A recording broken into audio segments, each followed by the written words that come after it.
नमस्ते ladies and gentleman, I hope you all are doing well. तो आइए आज मैं आप सबको बताती हूँ कि मूट कोर्ट के मेमोरियल को कैसे ड्राफ्ट करते हैं। तो ये है, मैंने प्लेंटिफ की तरफ से ये मेमोरियल बनाया हुआ है। अभी मेरा फ़ोन का कैमरा इतना प्रॉब्लम देता है मुझे। Memorial for plaintiff. तो पहले तो है कि अभी हम लोग बनाएंगे, ये कवर पेज है। पहले आपको कवर पेज बनाना है। मैं सभी को बता दूं कि मैक्सिमम जो होते हैं वो प्लेंटिफ के साइड से केसेस होते हैं, डिफेंडेंट के साइड से बहुत कम केसेस आते हैं। तो अगर आप मेमोरियल ड्राफ्ट कर रहे हो तो प्लेंटिफ की तरफ से आप कैसे मेमोरियल ड्राफ्ट करोगे, ये वीडियो उसके लिए है, ना कि डिफेंडेंट। अगर आप डिफेंडेंट के लिए बनाओगे तो आपका जो भी मेमोरियल होगा वो रेड कलर में होगा।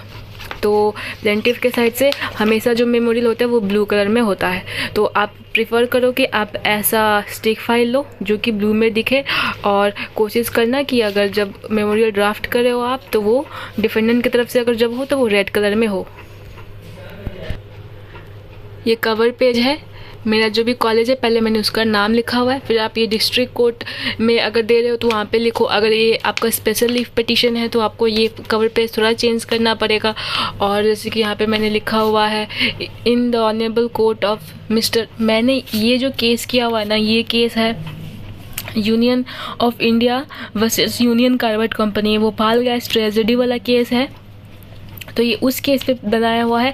आप जिस भी केस पे बना रहे हो तो आपको वो अपना केस का नाम इधर डालना होगा, और फिर यहाँ पे जो भी वर्सेस होगा जिससे अगेंस्ट है, तो ये प्लेंटिफ है तो इसके साइड में प्लेंटिफ लिखा हुआ है। ये कंपनी जो थी वो डिफेंडेंट की ओर से लड़ रही थी तो यहाँ पे डिफेंडेंट लिखा हुआ है। डेट ऑफ जजमेंट दिया हुआ है। अब मेमोरियल फॉर प्लेंटिफ, ये हमारा कवर पेज हो गया। तो मूट कोर्ट में क्या क्या होंगे मैं दिखाती हूँ। देखिए, ये मेरा नाम है।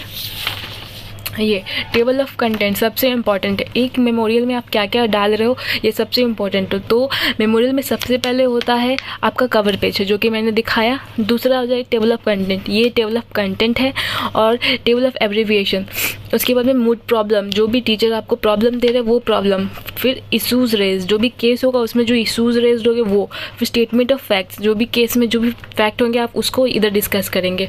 फिर समरी ऑफ आर्ग्यूमेंट हो जाएगा आपका। फिर argument advance, statement of jurisdiction, जो भी केस है उसका जुरिडिक्शन क्या है वो आपको इधर डालना है। फिर आप जब मूट कोर्ट का जो भी केस कर रहे होते हो तो आप कौन कौन से वेबसाइट रेफर करते हो आप वो भी इस मेमोरियल में लिखेंगे। प्लस केसेस, जो भी केस आप रेफ़र करोगे, जिस भी केस में आप कर रहे हो तो उसमें और भी दूसरे केसेस को ऐड करोगे आप, तो आप इसमें वो भी डालोगे। लास्ट में आप क्या डालते हैं, प्रेयर।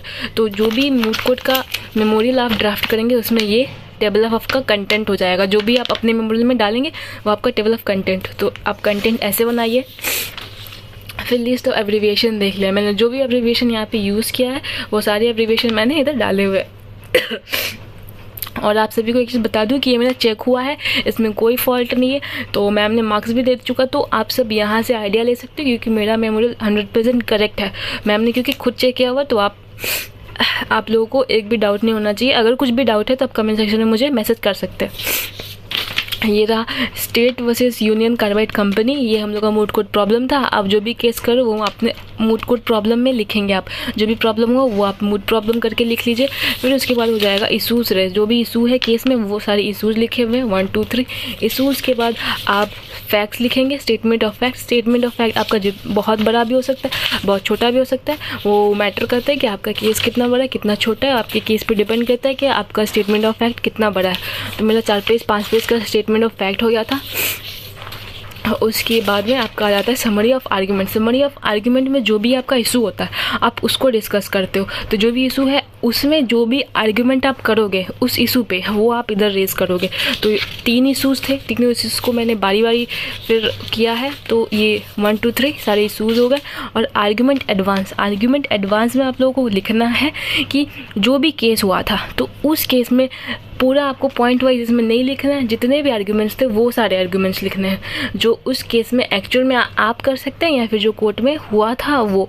और जो भी रहते हैं ना वो, अगर जैसे कि आप प्लेंटिफ की तरफ से हो तो अगर आप प्लेंटिफ के लिए बना रहे हो मूट कोर्ट का मेमोरियल, तो जितने भी आंसर्स होंगे, जितने भी आर्गुमेंट एडवांस होंगे, समरी होंगे, जितने भी, वो आपके प्लेंटिफ की साइड से होंगे, ना कि आप दोनों के साइड से लिख दो फिर आप चेक करने वालों को फिर कंफ्यूज कर दो। तो ये चीज़ आप लोग एकदम दिमाग में रखना होगा कि आप आर्गुमेंट एडवांस कैसे लिख रहे हो। ठीक है। तो फिर आर्ग्यूमेंट एडवांस 1 पैरा भी होता है, 2 पैरा भी होता है, आपके हिसाब से आप जितना हो सके उतना लंबा करो, जितना हो सके उतना छोटा करो, डिपेंड करता है आपके केस पे। फिर आ जाता है हमारा स्टेटमेंट ऑफ जुडिक्शन। ये हमारा कोर्ट जो देगा वो आपको जो चाहिए आप वो यहाँ पे डिमांड करोगे, या फिर जो दिया रहता है जिस भी केस में आप वो यहाँ पे लिखेंगे।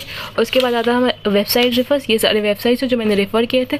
फिर केसेस रेफर्ड है, वो भोपाल गैस ट्रेजेडी में जो केस हुए थे वो सारे केसेस मैंने रेफ़र किए हैं। एंड में आपका रहता है प्रेयर। एंड में आपको ऐसा प्रेयर देना है जो आप चाहते हैं प्लेंटिफ की तरफ से अगेंस्ट डिफेंडेंट, तो वो आप यहाँ पे प्रेयर लिखेंगे। मैं आपको जिस भी तरह का प्रॉब्लम है मेमोरियल ड्राफ्ट करने में आप मुझे कमेंट सेक्शन में बताइए, मैं सबका रिप्लाई दूंगी। साथ ही साथ अगर इसका आप PDF चाहते हैं तो इस वीडियो को लाइक करें, चैनल को सब्सक्राइब करें, साथ ही साथ बेल आइकन को भी प्रेस कर दें ताकि वीडियो के सबसे पहले नोटिफिकेशन सबसे पहले आप तक पहुंचे। Thank you for watching the full video. मिलते हैं अगले वीडियो में।